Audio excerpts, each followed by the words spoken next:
Dear students, നമ്മളിവിടെ ഇന്ന് discuss ചെയ്യാൻ പോകുന്നത് കോസ്റ്റ് അക്കൗണ്ടിങ്ങിലെ ഏറ്റവും ഇമ്പോർട്ടൻ്റ് ടോപ്പിക്കായിട്ടുള്ള time keeping and time booking. എന്താണ് ടൈം കീപ്പിംഗ്, അതേപോലെ എന്തൊക്കെയാണ് അതിൻ്റെ അഡ്വാൻറ്റേജസ്, എന്തൊക്കെ മെത്തേഡ്സ് ആണ് ടൈം കീപ്പിങ്ങിലുള്ളത് എന്നുള്ള കാര്യങ്ങളൊക്കെ നമ്മൾ മുന്നേ ഡിസ്കസ് ചെയ്തിട്ടുള്ളതാണ്. അതിൻ്റെ കണ്ടിന്യൂസ് പാർട്ടാണ് ഇനി നമ്മൾ ഡിസ്കസ് ചെയ്യാനായിട്ട് ബാക്കിയുള്ളത്. Time keeping. Time keeping is the process of recording attendance time of workers. It provides a record of the total time spent by the workers in the factory. ഒരു കമ്പനിയെ സംബന്ധിച്ചിടത്തോളം അവിടെയുള്ള വർക്കേഴ്സിൻ്റെ അറ്റൻഡൻസ് റെക്കോർഡ് ചെയ്ത് വെക്കുന്ന ഒരു പ്രോസസ്സിനെ പറയുന്ന പേരാണെന്ത്? Time keeping. ടൈം കീപ്പിങ്ങിലൂടെ നമുക്ക് കമ്പനിയിലെ വർക്കേഴ്സ് ടോട്ടൽ എത്ര ടൈം അവർ ആ ഫാക്ടറിയിൽ അല്ലെങ്കിൽ കമ്പനിയിൽ ടൈം സ്പെൻഡ് ചെയ്തിട്ടുണ്ട് എന്നൊക്കെ നമുക്ക് മനസ്സിലാക്കാൻ സാധിക്കും. എന്തൊക്കെയായിരിക്കും മെയിനായിട്ട് ടൈം കീപ്പിംഗ് കൊണ്ട് ഉണ്ടായിരിക്കേണ്ട അഡ്വാൻറ്റേജസ്? ഒന്നാമത്തെ മെയിനായിട്ട് പറയുകയാണെങ്കിൽ എന്തായിരിക്കും? ഡിസിപ്ലിൻ ആയിരിക്കും, അല്ലേ? അവിടെ തീർച്ചയായിട്ടും ടൈം കീപ്പിംഗ് കൊണ്ടുവരികയാണെങ്കിൽ അവിടെ തീർച്ചയായിട്ടും ഡിസിപ്ലിൻ ഉണ്ടായിരിക്കും. രണ്ടാമത്തെ അഡ്വാൻറ്റേജസ് എന്ന് പറയുകയാണെങ്കിൽ കമ്പനി മന്ത്ലി സാലറി പ്രിപ്പയർ ചെയ്യുമ്പോൾ ഓരോ വർക്കേഴ്സും എത്ര ഡേയ്സ് ലീവായിട്ടുണ്ട് അല്ലെങ്കിൽ എത്ര ഡേയ്സ് അവർ പ്രസൻ്റ് ആയിട്ടുണ്ട് എന്നുള്ള കാര്യങ്ങൾ ഐഡൻറ്റിഫൈ ചെയ്യാൻ ടൈം കീപ്പിംഗ് കൊണ്ട് ഹെൽപ്ഫുള്ളാണ്. ഇനി അടുത്തതാണ് മെത്തേഡ്സ് ഓഫ് ടൈം കീപ്പിംഗ്. നമ്മൾ മുന്നേ പറഞ്ഞിട്ടുള്ളതാണ് എന്തൊക്കെ മെത്തേഡ്സ് ടൈം കീപ്പിങ്ങിന് വേണ്ടിയിട്ട് എന്തൊക്കെ മെത്തേഡ്സുകളാണുള്ളത്. 2 ടൈപ്പ് മെത്തേഡുകളാണ് നമ്മൾ ഇമ്പോർട്ടൻ്റ് ആയിട്ട് പറഞ്ഞിട്ടുള്ള manual method and mechanical method. Manual മെത്തേഡ്സിൽ വരുന്നതാണ് നമ്മൾ സാധാരണയായിട്ട് ഉപയോഗിക്കാറുള്ള അറ്റൻഡൻസ് രജിസ്റ്റർ, അതേപോലെ ടോക്കൺ സിസ്റ്റം അല്ലെ ടോക്കൺ മെത്തേഡ് എന്നൊക്കെ പറയുന്നത്. മെക്കാനിക്കൽ മെത്തേഡ്സ് എന്ന് വെച്ചാൽ എല്ലാവർക്കും അറിയുന്ന കാര്യം തന്നെയായിരിക്കും. ഇലക്ട്രോണിക് വൈസ് ആയിട്ടുള്ള നമ്മളിപ്പോൾ ഉപയോഗിക്കുന്ന പഞ്ചിങ് മെഷീൻ ഇലക്ട്രോണിക് വൈസ് ആയിട്ടുള്ള ഡിവൈസുകളാണ് മെയിനായിട്ട് ഇതിൽ വരിക, മെക്കാനിക്കൽ മെത്തേഡ്സിൽ വരിക. Next topic, time booking. The recording of time spent by workers on various jobs is called time booking. Time booking is the process of recording actual hours worked by a worker on various jobs during each day. Time കീപ്പിങ്ങിൽ നമ്മൾ മെയിനായിട്ട് attendance ആണ് record ചെയ്തിട്ടുള്ളതെങ്കിൽ ഇവിടെ time ബുക്കിങ്ങിൽ ഓരോ വർക്കേഴ്സും ഓരോ daily എത്ര ടൈമാണ് വർക്കിന് വേണ്ടിയിട്ട് സ്പെൻഡ് ചെയ്യുന്നത് അല്ലെങ്കിൽ എത്ര ടൈമാണ് വേരിയസ് ജോബ്സിന് വേണ്ടിയിട്ട് സ്പെൻഡ് ചെയ്യുന്നതെന്ന് റെക്കോർഡ് ചെയ്യുന്ന ഒരു പ്രോസസ്സാണ് ശരിക്കും ടൈം ബുക്കിംഗ് എന്ന് പറയുന്നത്. Next, purposes of time booking. First point, it ascertains actual time taken to do various jobs. അതായത് വേരിയസ് ജോബ് ചെയ്ത് തീർക്കാൻ വേണ്ടിയിട്ടുള്ള ആക്ച്വൽ ടൈം എത്രയാണെന്ന് അസർടെയിൻ ചെയ്യാൻ ടൈം ബുക്കിംഗ് കൊണ്ട് സാധിക്കും. Second point, it ascertain the direct labour cost of different jobs or process. Different ജോബ്സിൽ അല്ലെങ്കിൽ പ്രോസസ്സുകളിൽ ഡയറക്റ്റ് ലേബർ കോസ്റ്റുകൾ അസർടെയിൻ ചെയ്യാൻ ടൈം കീപ്പിംഗ് കൊണ്ട് ഹെൽപ്ഫുള്ളാണ്. തേർഡ് പോയിൻ്റാണ്, it ascertains ideal time by comparing attendance time. Time booking use ചെയ്തുകൊണ്ട് അറ്റൻഡൻസ് ടൈമും working ടൈമും തമ്മിൽ കമ്പയർ ചെയ്തുകൊണ്ട് നമുക്ക് ഐഡിയൽ ടൈം അസർടെയിൻ ചെയ്യാൻ സാധിക്കും. ഫോർത്ത് പോയിൻ്റാണ്, it measures the efficiency of workers. വർക്കേഴ്സിൻ്റെ എഫിഷ്യൻസി മെഷർ ചെയ്യാൻ തീർച്ചയായിട്ടും ടൈം ബുക്കിംഗ് കൊണ്ട് ഹെൽപ്ഫുള്ളാണ്. Next, difference between time keeping and time booking. The first difference is time keeping is the recording of attendance time of workers, as well as time booking it is the recording of time spent by workers on various jobs. നമ്മൾ മുന്നേ പറഞ്ഞിട്ടുള്ള കാര്യം തന്നെയാണ് എന്ത് time keeping എന്ന് വെച്ചാൽ അവിടെ മെയിനായിട്ട് ഫോക്കസ് ചെയ്യുന്നത് എന്താണ്? അറ്റൻഡൻസ് ടൈമാണ്, വർക്കേഴ്സിൻ്റെ അറ്റൻഡൻസ് ടൈമാണ് അവർ മെയിനായിട്ട് ഫോക്കസ് ചെയ്യുന്നത്. നേരെ മറിച്ച് ടൈം ബുക്കിംഗ് ആണെങ്കിൽ അവിടത്തേക്ക് വരുമ്പോഴേക്ക് അവിടെ വേരിയസ് ജോബിന് വേണ്ടിയിട്ട് എത്ര ടൈം സ്പെൻഡ് ചെയ്തു എന്നുള്ളതാണ് അവരെ ടൈം ബുക്കിംഗ് മെയിനായിട്ട് ഫോക്കസ് ചെയ്യുന്നത്. Second difference is time keeping records total time spend by workers in the factory. In case of time booking, it records how time utilized on various jobs. Next difference ആണ് time keeping മെയിനായിട്ട് നടപ്പിൽ വരുത്തുന്ന എപ്പോഴായിരിക്കും? അത് ഒന്നുകിൽ ഒരു entrance of factory ആയിരിക്കും അല്ലെ, ഫാക്ടറിയിൽ എൻട്രി ചെയ്യുന്ന ടൈമിലാണ് മെയിനായിട്ട് ടൈം കീപ്പിംഗ് ഡൺ ചെയ്യുന്നത് അല്ലെങ്കിൽ നടപ്പിൽ വരുത്തുന്നത്. അതേപോലെ തന്നെ ടൈം ബുക്കിംഗ് എന്ന് വെച്ചാൽ എപ്പോഴായിരിക്കും? അത് പ്രൊഡക്ഷൻ ഡിപ്പാർട്ട്മെൻറ്റിൽ വെച്ചിട്ടായിരിക്കും. അവർ പ്രൊഡക്ഷൻ ഡിപ്പാർട്ട്മെൻറ്റിലാണ് മെയിനായിട്ട് ടൈം ബുക്കിംഗ് ഡൺ ചെയ്യുന്നത്. അടുത്ത പോയിൻ്റാണ് ടൈം കീപ്പിംഗ് മെയിനായിട്ട് റെക്കോർഡ് ചെയ്യുന്നതെന്ന് വെച്ചാൽ ടോട്ടൽ ടൈം ആയിരിക്കും. ആ കമ്പനിയിൽ വർക്കറെ എൻട്രി ചെയ്ത ടൈം തൊട്ടിട്ട് ലീവ് ചെയ്യുന്ന ടൈം വരെയുള്ള ടോട്ടൽ ടൈം ആയിരിക്കും ഏതിൽ റെക്കോർഡ് ചെയ്യുക? ടൈം കീപ്പിങ്ങിൽ റെക്കോർഡ് ചെയ്യുക. പക്ഷേ ടൈം ബുക്കിങ്ങിൽ പ്രൊഡക്റ്റീവ് ടൈം അതേപോലെ അൺപ്രൊഡക്റ്റീവ് ടൈം, വർക്ക് ചെയ്യുന്ന ടൈം അതേപോലെ വർക്ക് ചെയ്യാത്ത ടൈം, ഐഡൽ ടൈം, ഇത് രണ്ടും സെപ്പറേറ്റ് ആയിട്ട് റെക്കോർഡ് ചെയ്യുന്നതാണ് ടൈം ബുക്കിങ്ങിൽ. ടൈം കീപ്പിങ്ങിൻ്റെ മെയിനായിട്ടുള്ള പർപ്പസ് എന്ന് പറയുന്നത് എന്താണ്? പ്രിപ്പറേഷൻ ഓഫ് വേജ് ഷീറ്റാണ്. അതായത് വേജ് ഷീറ്റ് പ്രിപ്പയർ ചെയ്യുക എന്നുള്ളതാണ് മെയിനായിട്ട് ടൈം കീപ്പിംഗ് കൊണ്ടുള്ള ഉദ്ദേശം. അതേപോലെ ടൈം ബുക്കിങ്ങിൻ്റെ മെയിനായിട്ടുള്ള പർപ്പസ് എന്ന് പറയുന്നത് എന്താണ്? ലേബർ കോസ്റ്റ് അസർട്ടൈൻ ചെയ്യുക എന്നുള്ളതാണ്. ഓരോ ലേബർക്ക് എത്ര കോസ്റ്റ് ഉണ്ടാകുന്നുണ്ടെന്നുള്ളത് അസർട്ടൈൻ ചെയ്യുക എന്നുള്ളതാണ് മെയിനായിട്ട് ടൈം ബുക്കിംഗ് കൊണ്ടുള്ള പർപ്പസ്. നെക്സ്റ്റ് ടോപ്പിക്കാണ് methods of time booking. Methods of time ബുക്കിങ്ങിൽ ഫസ്റ്റ് മെത്തേഡാണ് ഡെയിലി ടൈം ഷീറ്റ്. ഓരോ വർക്കേഴ്സും കംപ്ലീറ്റ് ചെയ്യുന്ന വർക്ക് ഡെയിലി വൈസായിട്ട് റെക്കോർഡ് ചെയ്ത് വെക്കുന്ന ഒരു മെത്തേഡാണ് ഡെയിലി ടൈം ഷീറ്റ്.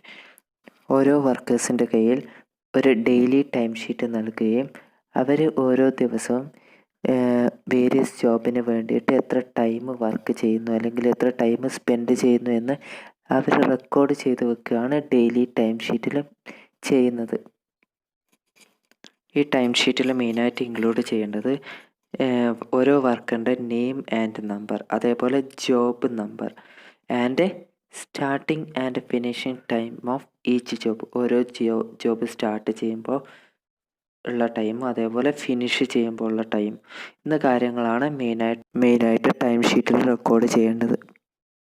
നെക്സ്റ്റ് മെത്തേഡാണ് വീക്ക്ലി ടൈം ഷീറ്റ്. നമ്മൾ ഡെയിലി ടൈം ഷീറ്റ് പറഞ്ഞു കഴിഞ്ഞതാണ്, അതേപോലെ തന്നെയാണ് വീക്ക്ലി ടൈം ഷീറ്റ്. നമ്മൾ ഡെയിലി ടൈം ഷീറ്റിൽ ഡെയിലി വർക്കാണ് റെക്കോർഡ് ചെയ്തിരുന്നെങ്കിൽ ഇവിടെ വീക്ക്ലി ടൈം ഷീറ്റിൽ എന്താണ് റെക്കോർഡ് ചെയ്യുക? ഓരോ വീക്കിൽ ഓരോ വർക്കറും കംപ്ലീറ്റ് ചെയ്തിട്ടുള്ള വർക്ക് ആണ് റെക്കോർഡ് ചെയ്ത് വെക്കുക.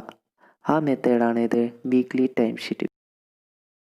തേർഡ് മെത്തേഡാണ് job card for each job. ഇതിൻ്റെ പ്രത്യേകത എന്ന് വെച്ചാൽ ഈച്ച് ജോബിനും ഓരോ സെപ്പറേറ്റ് ജോബ് കാർഡ് പ്രൊവൈഡ് ചെയ്യുക എന്നുള്ളതാണ് ഈ മെത്തേഡിൻ്റെ പ്രത്യേകത. ജോബ് സ്റ്റാർട്ട് ചെയ്യുന്ന സമയത്ത് ഫസ്റ്റ് വർക്കർക്ക് ഈ ജോബ് കാർഡ് നൽകുകയും അവരുടെ starting and finishing time record ചെയ്യുകയും എന്നിട്ട് മറ്റുള്ള വർക്കേഴ്സിലേക്ക് ഹാൻഡ് ഓവർ ചെയ്യുകയാണ് ഈ മെത്തേഡിലൂടെ ചെയ്യുന്നത്. നാലാമത്തെ മെത്തേഡാണ് job card for each worker. ഓരോ ഈച്ച് വർക്കർക്കും ഓരോ separate card job card provide ചെയ്യുന്ന മെത്തേഡാണിത്, job card for each worker. Fifth മെത്തേഡാണ് combined time and job card. ഈ മെത്തേഡ് എന്ന് വെച്ചാൽ ടൈം കീപ്പിങ്ങിലും അതേപോലെ ടൈം ബുക്കിങ്ങിലും ഒരേപോലെ യൂസ് ചെയ്യാൻ പറ്റുന്ന ഒരു മെത്തേഡാണിത്, combined time and job card. ഇതിൽ മെയിനായിട്ട് റെക്കോർഡ് ചെയ്യുന്നതെന്ന് വെച്ചാൽ വർക്കേഴ്സിൻ്റെ അറ്റൻഡൻസ് ടൈം ആവാം, അതേപോലെ വർക്കേഴ്സ് വേരിയസ് ജോബിന് വേണ്ടിയിട്ട് സ്പെൻഡ് ചെയ്ത ടൈം ആവാം. ഇത് രണ്ടും ഈ കമ്പൈൻഡ് ടൈം ആൻഡ് ജോബ് കാർഡിൽ യൂസ് ചെയ്യുന്നതാണ്. ലാസ്റ്റ് മെത്തേഡാണ് piece work card. Piece work card എന്ന് പറയുന്ന method piece rate wage system follow ചെയ്തുകൊണ്ട് യൂസ് ചെയ്യുന്ന മെത്തേഡാണ് ഇത്, പീസ് വർക്ക് കാർഡ്. എന്താണ് പീസ് റേറ്റ് വേജ് സിസ്റ്റം? വർക്കേഴ്സിന് ക്വാണ്ടിറ്റിയുടെ ബേസിൽ വേജസ് ഡിസ്ട്രിബ്യൂട്ട് ചെയ്യുന്ന ഒരു വേജ് സിസ്റ്റമാണ് ഇത്, പീസ് റേറ്റ് വേജ് സിസ്റ്റം. ഒരിക്കലും ടൈമിൻ്റെ ബേസിലല്ല അവിടെ സാലറി അല്ലെങ്കിൽ വേജസ് ഡിസ്ട്രിബ്യൂട്ട് ചെയ്യുന്നത്. അവിടെ എന്താണ് ക്വാണ്ടിറ്റിയുടെ ബേസിൽ അവർ ചെയ്ത വർക്കിൻ്റെ ക്വാണ്ടിറ്റിയുടെ ബേസിലാണ് അവിടെ സാലറി അല്ലെങ്കിൽ വേജസ് ഡിസ്ട്രിബ്യൂട്ട് ചെയ്യുന്നത്. ആ വേജസ് സിസ്റ്റത്തിനെയാണ് നമ്മൾ എന്ത് പറയുന്നത്? Piece rate wages system. Next ടോപ്പിക്കാണ് ഐഡിയൽ ടൈം. ഐഡിയൽ ടൈം എന്ന് വെച്ചാൽ അറ്റൻഡൻസ് ടൈമും അതേപോലെ വർക്ക് ടൈമും തമ്മിലുള്ള ഡിഫറൻസിനെയാണ് നമ്മൾ എന്ത് പറയുക? ഐഡിയൽ ടൈം എന്ന് പറയുക. Ideal time 2 ടൈപ്പായിട്ടാണുള്ളത്. ഒന്നാമത്തെ നോർമൽ ഐഡിയൽ ടൈം, അതേപോലെ രണ്ടാമത്തത് abnormal ideal time. Normal ideal time എന്ന് വെച്ചാൽ ideal time which is normal and which cannot be avoid ചെയ്യാൻ പറ്റാത്ത അല്ലെങ്കിൽ സാധാരണയായിട്ട് നോർമലായിട്ട് വരാൻ ചാൻസ് ഉള്ള എക്സ്പെക്റ്റഡ് ലോസ് ഓഫ് ടൈമാണ് ഇത് normal ideal time. Normal ideal ടൈമിൻ്റെ എക്സാമ്പിൾ എന്തൊക്കെയായിരിക്കാം? Time for lunch, tea break and personal needs. അതായത് ഭക്ഷണം കഴിക്കാൻ എടുക്കുന്ന ടൈം ഉണ്ടാവും, അതെന്താണ്? നോർമൽ ഐഡിയൽ ടൈമാണ്.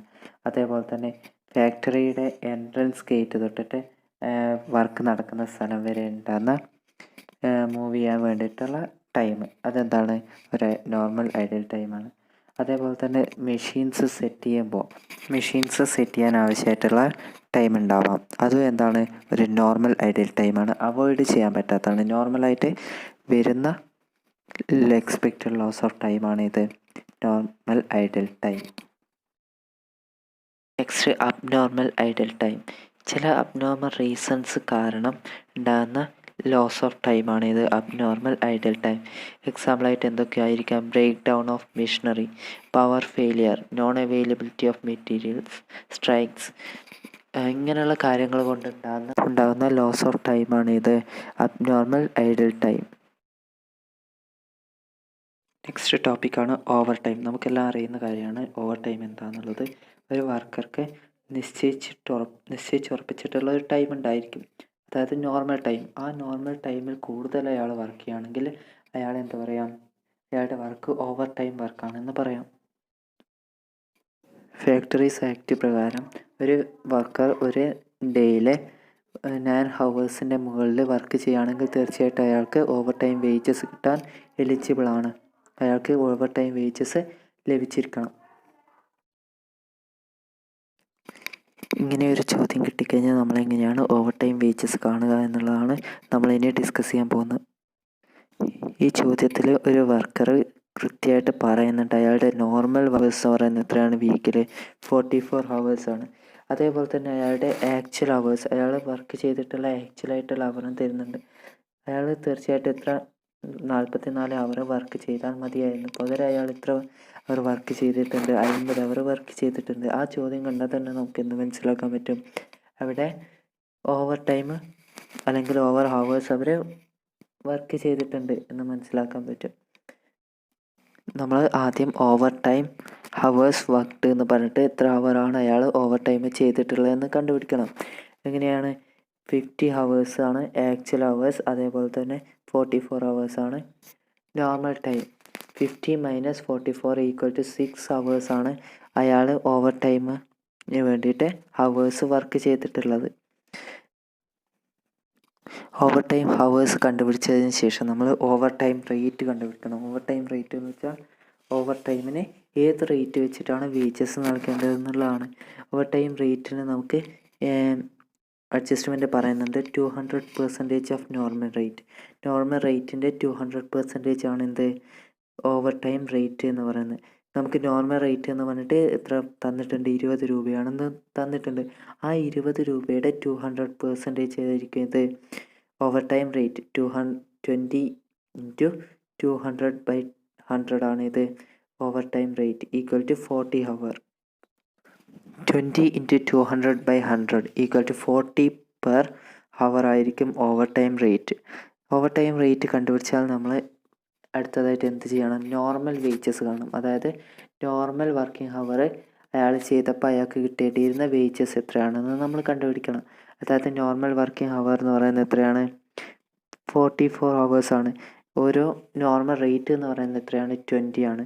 44 × 20 880 റുപ്പീസാണ് നോർമൽ അയാൾ വർക്ക് ചെയ്താൽ കിട്ടേണ്ടിയിരുന്ന എമൗണ്ട് അല്ലെങ്കിൽ വേജസ്. അതിൻ്റെ കൂടെ എന്ത് ചെയ്യണം? അയാൾ ഓവർ ടൈമായിട്ട് എടുത്തിട്ടുള്ള വർക്ക് ഉണ്ട്. ഓവർ ടൈം ആയിട്ട് എടുത്തിട്ടുള്ള വർക്ക് എന്ന് പറയുന്നത് 6 hours ആണ് അയാളുടെ ഓവർ ടൈം ഹവർ എന്ന് പറയുന്നത്. ഓവർ ടൈം റേറ്റ് എത്രയാണ് നമ്മൾ കണ്ടുപിടിച്ച 40 ആണ്. അപ്പോൾ 40 × 6 ആണ് ഓവർ ടൈം വേജസ്, അതായത് 240. 880 + 240 ആണ് ഇത് ടോട്ടൽ അയാൾക്ക് കിട്ടേണ്ടിയിരുന്ന വേജസ്. 1120 ആണ് അയാളുടെ ടോട്ടൽ വേജസ്. ആ ടോട്ടൽ വേജസിൽ എന്തൊക്കെയുണ്ട്? നോർമൽ വേജസ്, നോർമൽ വർക്കിംഗ് ഹവറിൽ അയാൾക്ക് കിട്ടേണ്ടിയിരുന്ന വേജസ് ഉണ്ട്. അതേപോലെ തന്നെ ഓവർ ടൈം എടുത്തിട്ടുണ്ട്. ആ ഓവർ ടൈമിൻ്റെ വേജസും രണ്ടും കൂടി ആഡ് ചെയ്തിട്ട് കിട്ടുന്ന എമൗണ്ട് ആയിരിക്കുന്നത് അയാളുടെ ടോട്ടൽ വേജസ്. ഇവിടെ എത്രയാണ്? 880 + 240, 1120 ആണ് അയാളുടെ ടോട്ടൽ വേജസ്. അടുത്ത ക്വസ്റ്റ്യൻ എടുത്ത് നോക്കുകയാണെങ്കിൽ നമുക്ക് നോക്കിയാൽ മനസ്സിലാവും എന്തൊക്കെ കണ്ടുപിടിക്കാനാണോ പറയുന്നത്. ഓവർ ടൈം കണ്ടുപിടിക്കാൻ പറയുന്നുണ്ട്, അതേപോലെ ഐഡൽ ടൈം വേജസ് കാണാൻ പറയുന്നുണ്ട്. നമുക്ക് ചോദ്യം നോക്കിയാൽ മനസ്സിലാവുന്ന കാര്യങ്ങളാണ് എന്തൊക്കെ. ഒരു 48 hours തന്നിട്ടുണ്ട്. ആ 48 hours എന്ന് പറയുന്നത് എന്താണ്? 48 hours എന്ന് പറയുന്നത് എന്താണ്? മെഷീൻ ചെക്ക് ചെയ്തപ്പോൾ അയാൾ ടോട്ടൽ ടൈം സ്പെൻഡ് ചെയ്തിട്ടുള്ളതെന്ന് പറയുന്നത് എത്രയാണ്? 48 hours ആണ്. ആ 48 hours അയാൾ 45 hours ആണ് വർക്കിന് വേണ്ടി സ്പെൻഡ് ചെയ്തിട്ടുള്ളത്. ആ 45 hours-നുള്ളിൽ അയാൾ 4 hours ഓവർ ടൈം വർക്കാണ്. അങ്ങനെയാണ് നമുക്ക് എന്തൊക്കെ ഈ ഇൻഫർമേഷൻസിലൂടെ മനസ്സിലാക്കാൻ പറ്റും. ടോട്ടൽ അയാൾ 48 hours വർക്ക് ആ കമ്പനിയിലുണ്ടായിരുന്നു. അതിൽ 45 hours ആണ് അയാൾ ടോട്ടൽ വർക്ക് ചെയ്തിട്ടുള്ളത്. അതിനുള്ളിൽ തന്നെയാണ് എന്ത് വരുന്നതും? ഓവർ ടൈം വർക്ക് ചെയ്തിട്ടുള്ളത്. 4 hours അവർ ഓവർ ടൈം വർക്ക് ചെയ്തിട്ടുണ്ട് എന്ന് പറയുകയാണെങ്കിൽ നമുക്ക് എന്ത് മനസ്സിലാക്കാൻ പറ്റും? 45 മണിക്കൂറിൽ 4 hour അയാൾ ഓവർ ടൈമാണ്. അങ്ങനെയാണ് അയാളുടെ നോർമൽ ടൈം എന്ന് പറയുന്നത് എത്രയായിരിക്കും? 45 - 4, 41 hour ആയിരിക്കും അയാളുടെ നോർമൽ ടൈം. 45 - 4 = 41 hour ആയിരിക്കും അയാളുടെ നോർമൽ ടൈം. നമുക്ക് നോർമൽ ടൈം കിട്ടി, ഐഡിയൽ ടൈം കിട്ടി, ആക്ച്വൽ അവേഴ്സ് കിട്ടി, ഓവർ ടൈം കിട്ടി. ഇതൊക്കെ കിട്ടിക്കഴിഞ്ഞു. ഐഡിയൽ ടൈം എങ്ങനെ കിട്ടിയെന്ന് നിങ്ങൾക്ക് മനസ്സിലാവില്ല. എങ്ങനെ? 48 - 45 ആയിരിക്കും ഇത് ഐഡിയൽ ടൈം. ഇനി നമ്മൾ എന്താ ചെയ്യേണ്ടത്? ഓരോ നോർമൽ ഹവറിൽ വർക്ക് ചെയ്തപ്പോൾ അയാൾക്ക് കിട്ടേണ്ടിയിരുന്ന വേജസ് നമ്മൾ കണ്ടുപിടിക്കണം. അതിന് വേണ്ടിയിട്ട് നോർമൽ വർക്കിംഗ് ഹവേഴ്സ് എത്രയാണ്? 41 hour ആണ് നമുക്കറിയാം. ഇൻറ്റു എത്രയാണ് നോർമൽ റേറ്റ് എന്ന് പറയുന്നത്? ₹10 per hour ആണ് ടൈം റേറ്റ് ഓഫ് വർക്കർ എന്ന് പറഞ്ഞിട്ട് നമുക്ക് തരുന്നുണ്ട്. നോർമൽ റേറ്റ് തന്നിട്ടുണ്ട്. 41 × 10, 410 ആയിരിക്കും wages of normal hours worked എന്ന് പറഞ്ഞിട്ട് ആ വർക്കർക്ക് നോർമൽ ഹവേഴ്സ് വർക്ക് ചെയ്തപ്പോൾ ഉണ്ടായിരിക്കേണ്ടിയിരുന്ന സാലറി എന്ന് പറയുന്നത് 410 ആണ്. നെക്സ്റ്റ് നമ്മൾ എന്ത് കണ്ടുപിടിക്കണം? ഓവർ ടൈം വേജസ് കണ്ടുപിടിക്കണം. ഓവർ ടൈം വേജസ് കണ്ടുപിടിക്കണം. ഓവർ ടൈം എന്ന് പറയുന്നത് എത്രയാണ് നമുക്ക് തന്നിട്ട്? 4 hour ആണ് ഓവർ ടൈം എന്ന് പറയുന്നുണ്ട്.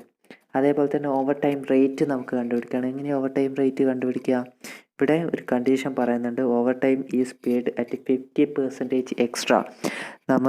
നമ്മളുടെ നോർമൽ റേറ്റിൻ്റെ കൂടെ അതിൻ്റെ 50% കൂടി ആഡ് ചെയ്തിട്ടുള്ള എമൗണ്ട് ആയിരിക്കും ഓവർ ടൈം റേറ്റ് എന്ന് പറയുന്നത്. 10 + 10 ആണ് നോർമൽ റേറ്റ്. 10 + 10ൻ്റെ 50% എത്രയാണ്? 5 അല്ലേ? 10 + 5 15 ആയിരിക്കും overtime rate. Wages of overtime rate hours = 4 hours ആണ് overtime hour into rate എത്രയാണ്? 15. 4 hours × 15 = 60 ആയിരിക്കും. 60 ആയിരിക്കും ഓവർ ടൈം വേജസ്. അതിൻ്റെ കൂടെ നമ്മൾ എന്ത് കൂടെ കൂട്ടണം? Ideal time wages. അതായത് ഐഡിയൽ ടൈമിന് വേജസ് ഉണ്ടായിരിക്കും. ഐഡിയൽ ടൈം എത്ര അവറാണ്? 3 hour ആണ് ഐഡിയൽ ടൈം ആയിട്ടുള്ളത്. അത് നോർമൽ റേറ്റ് തന്നെയാണ് നമ്മൾ ഡിസ്ട്രിബ്യൂട്ട് ചെയ്യുക. 3 × 10, 30 ആണ് wages of ideal time. Ideal ടൈമിന് കൊടുക്കേണ്ടിയിരുന്ന വേജസ് എന്ന് പറയുന്നത് എത്രയാണ്? 30 ആണ്. 30 + 60 + 410 ടോട്ടൽ 500 rupees ആണ് ആ വർക്കർക്ക് കൊടുക്കേണ്ടിയിരുന്ന ടോട്ടൽ വേജസ് എന്ന് പറയുന്നത്. ഇനി നമുക്ക് അടുത്ത ചോദ്യത്തിലേക്ക് പോകാം. കുറച്ച് ഡീറ്റെയിൽസ് ഒക്കെയാണ് നമുക്ക് ചോദ്യത്തിൽ തന്നിട്ടുള്ളത്. എന്തൊക്കെയാണെന്ന് നമുക്ക് നോക്കാം. കുറച്ച് ഡേയ്സ്, അതേപോലെ ഒരു വീക്കിൽ ഇത്ര ഡേയ്സ് തന്നിട്ടുണ്ട്. അതേപോലെ 51 hours ആണ് ടോട്ടൽ വർക്ക് ചെയ്തിട്ടുള്ളത് എന്ന് പറയുന്നുണ്ട്. അതേപോലെ നോർമൽ വർക്കിംഗ് ഹവേഴ്സ് 8 ഹവേഴ്സാണ് പെർ ഡേ പറയുന്നുണ്ട്. അതേപോലെ നോർമൽ റേറ്റ് പറയുന്നുണ്ട്. പിന്നെ പറയുന്ന ഓവർ ടൈമിനെ കുറിച്ച് പറയുന്നുണ്ട്. അപ് ടു 9 ഹവേഴ്സ് വരെ overtime up to 9 hours വരെ 9 ഹവേഴ്സ് വരെയാണെങ്കിൽ സിംഗിൾ റേറ്റ് ആയിരിക്കും. 9 ഹവേഴ്സ് കൂടുതലാണെങ്കിൽ അത് ഡബിൾ റേറ്റ് ആയിട്ട് മാറും. അങ്ങനെയുള്ള കാര്യങ്ങളൊക്കെ പറയുന്നു. ഇനി നമുക്ക് സൊല്യൂഷനിലേക്ക് പോവാം.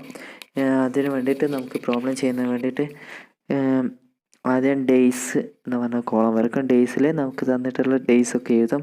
അതേപോലെ അടുത്ത കോളാണ് ഇത് ഹവേഴ്സ് വർക്ക്ഡ് നമുക്ക് ഡയറക്റ്റ് തന്നിട്ടുണ്ട്, അതന്നെ നമ്മൾ എഴുതുകയാണ്. അതേപോലെ തന്നെ നോർമൽ ഹവേഴ്സ് നമുക്ക് തന്നിട്ടുണ്ട്. എത്രയാണ് പറയുന്നത്? 8 ഹവേഴ്സാണ്. എല്ലാ ഡേയ്സിലും 8 ഹവേഴ്സാണ് നമ്മുടെ നോർമൽ വർക്കിംഗ് ഹവർ എന്ന് പറയുന്നത്. അടുത്ത കോളാണ് ഓവർ ടൈം ഹവേഴ്സ് 2 കോളായിട്ടാണ് ഡിവൈഡ് ചെയ്യുന്നത്. ഒന്ന് സിംഗിൾ റേറ്റ്, മറ്റേത് ഡബിൾ റേറ്റ്. എന്തുകൊണ്ടാണെന്ന് അറിയാലോ?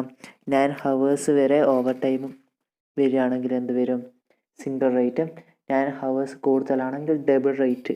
അങ്ങനെയാണ് ചോദ്യത്തെ പറഞ്ഞിട്ടുള്ളത്. നമ്മൾ റെക്കോർഡ് ചെയ്യാൻ പോവുകയാണെങ്കിൽ മൺഡേ ആണെങ്കിൽ 8 ഹവേഴ്സാണ് വർക്ക് ചെയ്തിട്ടുള്ളത്. നോർമൽ ഹവേഴ്സ് എന്ന് പറയുന്നത് എത്രയാണ്? 8 ഹവേഴ്സ് തന്നെയാണ്. അയാൾക്ക് പറഞ്ഞിട്ടുള്ള നോർമലായിട്ട് അയാൾ 8 ഹവേഴ്സായി അന്ന് വർക്ക് ചെയ്യേണ്ടുള്ളൂ. അയാൾ ആക്ച്വലായിട്ട് എത്രയേ വർക്ക് ചെയ്തിട്ടുള്ളൂ? 8 ഹവേഴ്സ് തന്നെയാണ്. അവിടെ ഓവർ ടൈം ഉണ്ടോ? ഇല്ല. അതുകൊണ്ട് തന്നെ സിംഗിൾ റേറ്റിൻ്റെ കോളത്തിലും ഡബിൾ റേറ്റിൻ്റെ കോളത്തിലും നമ്മളൊന്നും റെക്കോർഡ് ചെയ്യുന്നില്ല. ട്യൂസ്ഡേ എത്തുകയാണെങ്കിൽ അവിടെ അയാൾ ആക്ച്വൽ അവർ വർക്ക് ചെയ്തിട്ടുള്ളത് 10 ഹവേഴ്സാണ്. നേരെ മറിച്ച് നോർമൽ ഹവേഴ്സ് എത്ര മതിയായിരുന്നു? 8 ഹവേഴ്സ് മതിയായിരുന്നു, അല്ലേ? അതുകൊണ്ട് തന്നെ തീർച്ചയായിട്ടും നമുക്ക് എന്ത് മനസ്സിലാവും? ഇവിടെ ഓവർ ടൈം ഹവേഴ്സ് ഉണ്ട് എന്ന് മനസ്സിലാവും. ഇനി അടുത്ത ചോദ്യമാണ്, അത് സിംഗിൾ റേറ്റ് ആണോ ഡബിൾ റേറ്റ് ആണോ? സിംഗിൾ റേറ്റ് എന്ന് പറഞ്ഞിട്ടുള്ളത് നമുക്ക് കണ്ടീഷൻ പറഞ്ഞിട്ടുണ്ട്. എന്ത്? Up to 9 hours. 8 ഹവേഴ്സ് കൂടുതലാണ്, അത് 9 ഹവേഴ്സ് വരെ ആവാം. അതാവുമ്പോൾ 9 ഹവേഴ്സ് വരെ ആകുമ്പോൾ എന്താവും? സിംഗിൾ റേറ്റിൽ 1 റെക്കോർഡ് ചെയ്യും. നമുക്കിവിടെ 10 ആണ് ആക്ച്വൽ ഹവേഴ്സ് വർക്ക്ഡ് എന്ന് പറയുന്നുണ്ട്. 9 ഹവേഴ്സ് കൂടുതലാണ്. അതുകൊണ്ട് തന്നെ സിംഗിൾ റേറ്റിൽ നമ്മൾ 1 റെക്കോർഡ് ചെയ്തു. അതിന് ശേഷം 10 അല്ലേ, അതുകൊണ്ട് തന്നെ 9ന് ശേഷം 9ൽ കൂടുതലായത് കൊണ്ട് തന്നെ നമ്മൾ ഡബിൾ റേറ്റിലും 1 റെക്കോർഡ് ചെയ്യും. അതേപോലെ വെനസ്ഡേ എടുത്ത് നോക്കുകയാണെങ്കിൽ ആക്ച്വൽ ഹവേഴ്സ് എത്രയാണ് വർക്ക് ചെയ്തിട്ടുള്ളത്? 9 ഹവേഴ്സാണ്. നോർമൽ ഹവേഴ്സ് എന്ന് പറയുന്നത് 8 ആണ്. തീർച്ചയായിട്ടും അവിടെ ഓവർ ടൈം ഉണ്ട്. എത്രയാണ്? 9 കൂടുതലാണോ? അല്ല, 9 വരെയേ ഉള്ളൂ. അതുകൊണ്ട് തന്നെ നമ്മൾ സിംഗിൾ റേറ്റിലാണ് റെക്കോർഡ് ചെയ്യേണ്ടത് 1 എന്ന്. ഡബിൾ റേറ്റിൽ നമ്മളൊന്നും റെക്കോർഡ് ചെയ്യേണ്ട ആവശ്യമില്ല. തേഴ്സ്ഡേ എടുത്ത് നോക്കുകയാണെങ്കിൽ അയാൾ ആക്ച്വൽ അവർ എത്ര വർക്ക് ചെയ്തിട്ടുണ്ട്? 11 ഹവേഴ്സ് അവർ വർക്ക് ചെയ്തിട്ടുണ്ട്. 3 ഹവേഴ്സ് എന്താണ്? ഓവർ ടൈമാണ്. ആ 3 ഹവേഴ്സിൽ 9 വരെ ആയതുകൊണ്ട് നമ്മൾ സിംഗിൾ റേറ്റിൽ 1 എന്ന് റെക്കോർഡ് ചെയ്യും. 9ന് ശേഷം കൂടുതലല്ലേ? 2 പ്രാവശ്യം കൂടുതലാണ്. അതുകൊണ്ട് തന്നെ നമ്മൾ ഡബിൾ റേറ്റിൻ്റെ അവിടെ 2 എന്ന് റെക്കോർഡ് ചെയ്യും. നമ്മൾ 10 റെക്കോർഡ് ചെയ്തപ്പോൾ എന്താ ചെയ്തത്? 9നേക്കാൾ കൂടുതലായതുകൊണ്ട് 1 മാത്രമേ കൂടുതലായിട്ടുള്ളൂ. 9നേക്കാൾ 10 എന്ന് പറയുമ്പോൾ 1 കൂടുതലായിട്ടുള്ളൂ. ഇവിടെ എന്താണ്? 11 വരുമ്പോൾ 9നേക്കാൾ 2 പ്രാവശ്യം കൂടുതലാണ്. അതുകൊണ്ട് തന്നെ ഡബിൾ റേറ്റിൽ 2 എന്ന് റെക്കോർഡ് ചെയ്യും. ഫ്രൈഡേ എടുത്ത് നോക്കുകയാണെങ്കിൽ ആക്ച്വൽ ഹവേഴ്സ് എത്രയാണ് വർക്ക് ചെയ്തിട്ടുള്ളത്? 9 ഹവേഴ്സാണ്. ഒരു അവറിൻ്റെ ഓവർ ടൈം വരുന്നുണ്ട്. അതെവിടെയാണ് റെക്കോർഡ് ചെയ്യേണ്ടത്? സിംഗിൾ റേറ്റിൽ തന്നെയാണ്. സാറ്റർഡേ എടുത്ത് നോക്കുകയാണെങ്കിൽ അവിടെ നോർമൽ അവർ എന്ന് പറയുന്നത് എത്രയേ പറഞ്ഞിട്ടുള്ളൂ? 4 അവറേ എടുക്കേണ്ടുള്ളൂ. അയാൾ എത്ര അവർ വർക്ക് ചെയ്തിട്ടുള്ളൂ? 4 അവർ തന്നെ അയാൾ വർക്ക് ചെയ്തിട്ടുള്ളൂ. അവിടെ ഒരിക്കലും ഓവർ ടൈമിൻ്റെ പോസിബിലിറ്റി ഇല്ല. ഇത്രയും ചെയ്ത് കഴിഞ്ഞാൽ നമുക്ക് എന്തൊക്കെ കിട്ടും? Total actual hours worked 51 hours ആണെന്ന് നമുക്ക് കിട്ടും. അതേപോലെ ടോട്ടൽ നോർമൽ ഹവേഴ്സ് എന്ന് പറയുന്നത് എത്രയാണ്? 44 ഹവേഴ്സ് ആണെന്ന് കിട്ടും. അതേപോലെ ഓവർ ടൈം ഹവേഴ്സ് സിംഗിൾ റേറ്റിൽ 4 ഹവേഴ്സ് ആണ്, ഡബിൾ റേറ്റിൽ 3 ഹവേഴ്സ് ആണെന്നുള്ളത് നമുക്ക് കണ്ടെത്താൻ കഴിയും. അതിനുശേഷം നമ്മൾ സാധാ ചെയ്യുന്ന പോലെ നോർമൽ വേജസ് കണ്ടുപിടിക്കണം. ആ വർക്കർക്ക് നോർമലായിട്ട് കിട്ടേണ്ടിയിരുന്ന വേജസ് എങ്ങനെയൊക്കെയാണ്? Normal hours into normal rate ആയിരുന്നു നമ്മൾ ഇതുവരെ ചെയ്തിരുന്നത്. അങ്ങനെ തന്നെയല്ലേ? നോർമൽ ഹവേഴ്സ് എന്ന് പറയുന്നത് എത്രയാണ്? 44 ഹവേഴ്സ് ആണ്. നോർമൽ റേറ്റ് എത്രയാണ് നമുക്ക് ചോദ്യത്തിൽ തന്നിട്ടുള്ളത്? 20 ആണ്. ₹20 ആണെന്ന് പറഞ്ഞിട്ടുണ്ട്. 44 ഇൻറ്റു ₹20 എത്രയാണ്? 880 ആണ് നോർമൽ വേജസ് എന്ന് പറയുന്നത്. ഇനി അടുത്തതായിട്ട് നമ്മൾ എന്ത് കണ്ടുപിടിക്കണം? ഓവർ ടൈം വേജസ് കണ്ടുപിടിക്കണം. ഓവർ ടൈം വേജസ് കണ്ടുപിടിക്കണം. ഇവിടെ നമ്മൾ മുന്നേ ചെയ്ത പ്രോബ്ലത്തിലൊക്കെ ഒരു റേറ്റ് ആയിരുന്നു നമ്മൾ കണ്ടുപിടിച്ചിരുന്നത്. ഇവിടെ എന്താണുള്ളത്? സിംഗിൾ റേറ്റ് ഉണ്ട്, ഡബിൾ റേറ്റ് ഉണ്ട്. അത് നമ്മൾ സെപ്പറേറ്റ് ആയിട്ട് കണ്ടുപിടിക്കണം. സിംഗിൾ റേറ്റിൽ എത്ര ഹവേഴ്സാണുള്ളത്? 4 ഹവേഴ്സ് ആണ്. എത്രയാണ് റേറ്റ് വരിക? 20 തന്നെയാണ്. സിംഗിൾ റേറ്റ് എന്ന് വെച്ചാൽ 20 തന്നെയാണ്. 4 × 20 എത്രയാണ്? 80 ആണ്. ഇനി സിംഗിൾ റേറ്റ് കണ്ടുപിടിച്ചതിന് ശേഷം ഡബിൾ റേറ്റ് കണ്ടുപിടിക്കണം. ഡബിൾ റേറ്റിൽ എത്രയാണ് വർക്കിംഗ് ഹവർ എന്ന് പറയുന്നത്? 3 ഹവേഴ്സ് ആണ്. Double rate